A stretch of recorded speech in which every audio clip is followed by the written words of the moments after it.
Sir, ക്രിസ്റ്റഫറിനെതിരെ നടപടിയെടുക്കണം. ഇതാ complaint.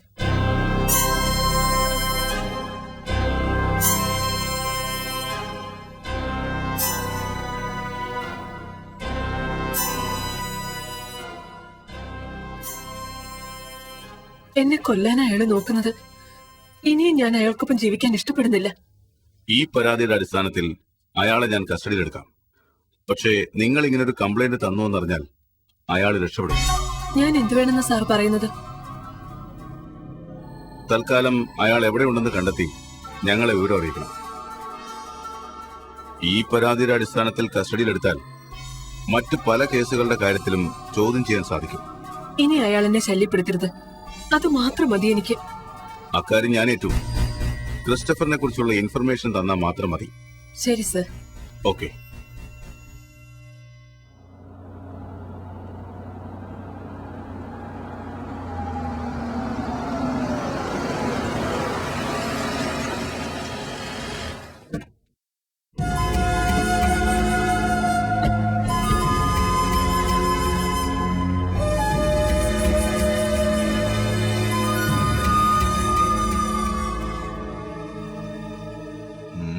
നീ എങ്ങോട്ട് പോവാനാ? എടി, ചെമ്മീൻ ചാടിയ മുട്ടോളം, പിന്നെയും ചാടിയ ചട്ടിയോളം എന്നല്ലേ പ്രമാണം? നിന്റെ അവസ്ഥ അത് തന്നെ കേട്ടോ.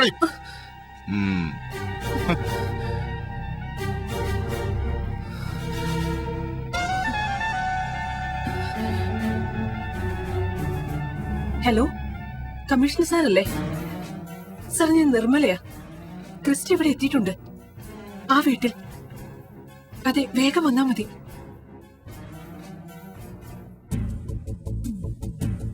നിങ്ങൾ ചെയ്ത പാപത്തിന്റെ ഫലമൊക്കെ ഇന്ന് അനുഭവിക്കാൻ പോവാ. നോക്കിക്കോ.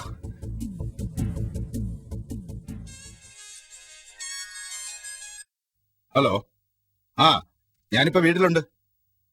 അതെ, ആ, ഞാനിപ്പോ തന്നെ വരാം. ഓക്കെ ഓക്കെ, ശരി, ഓക്കെ. അല്ല, പോവാണോ? എന്താടി പതിവില്ലാത്ത ഒരു സ്നേഹം? എന്നെ ചതിക്കാൻ എന്തെങ്കിലും പരിപാടി ഉണ്ടോ? വണ്ടി എടുക്കണം.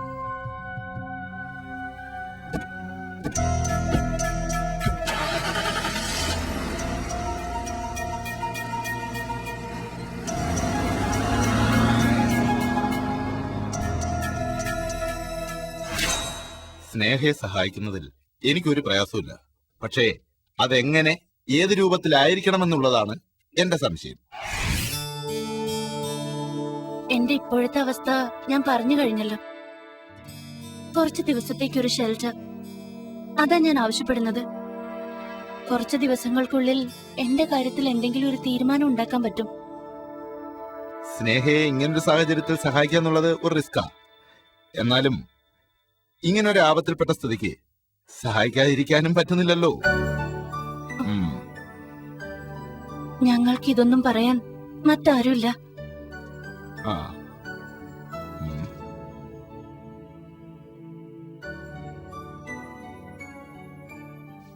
സ്നേഹയെ ഞാൻ ഒരിടത്ത് സേഫായിട്ട് താമസിപ്പിക്കാം.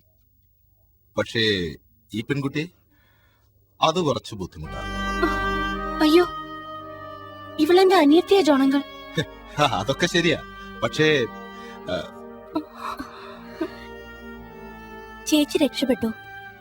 ഞാൻ എങ്ങോട്ടെങ്കിലും പോയിക്കോളാം. നിന്നെ ഞാൻ ഉപേക്ഷിക്കില്ല. രക്ഷപ്പെടുന്നെങ്കിൽ നമ്മൾ ഒരുമിച്ച്. ചേച്ചി, ഞാൻ പറയുന്നത് കേൾക്ക്. വേണ്ട, ഇക്കാര്യത്തിൽ വേറെ ഒരു തീരുമാനം എനിക്ക് കേൾക്കണ്ട. സ്നേഹ ഇങ്ങനെ നിർബന്ധം പറഞ്ഞാൽ എന്ത് ചെയ്യും?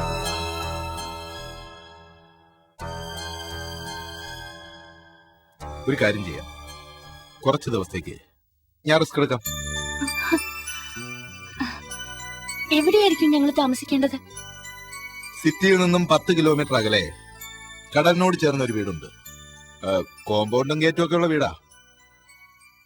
അത്ര പെട്ടെന്നൊന്നും നിങ്ങൾ ആ വീട്ടിലുണ്ടെന്ന് ആരും കണ്ടുപിടിക്കില്ല. പിന്നെ സൗകര്യങ്ങൾ കുറച്ച് കുറവാണെന്ന് മാത്രം. അതൊന്നും സാരമില്ല. കുറച്ച് ദിവസത്തേക്ക് ഞങ്ങൾക്കൊന്ന് മാറി നിൽക്കണം, അത്രയും മതി. ആ, എന്നാ പിന്നെ നിങ്ങൾ ചെല്ല്. പുറത്തെന്റെ കാറിനകത്ത് ഡ്രൈവറുണ്ട്. ഉം. അവൻ നിങ്ങളെ പുത്തൻതോപ്പിലേക്ക് കൊണ്ടുപോകും. പുത്തൻ തോപ്പോ? ആ ആ വീട്ടിന് പറയുന്ന പേരാ അത്. എന്നാ ഞങ്ങൾ ഇറങ്ങട്ടെ. ആയിക്കോട്ടെ. വാ.